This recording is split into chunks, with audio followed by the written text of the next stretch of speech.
দেখিয়েছি, সংবিধান থেকে আল্লাহর উপর আত্মবিশ্বাসকে তুলে দিয়েছিল।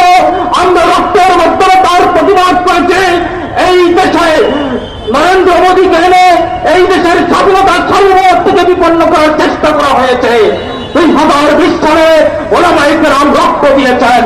সম্পূর্ণ শেষ সময়ে এসে এই দেশের মানুষকে ট্রান্সজেন্ডারের নামে পশ্চিমা সংস্কৃতিতে নিয়ে দেওয়ার যে ষড়যন্ত্র হয়েছিল সেটিও রুখে দেওয়া হয়েছে।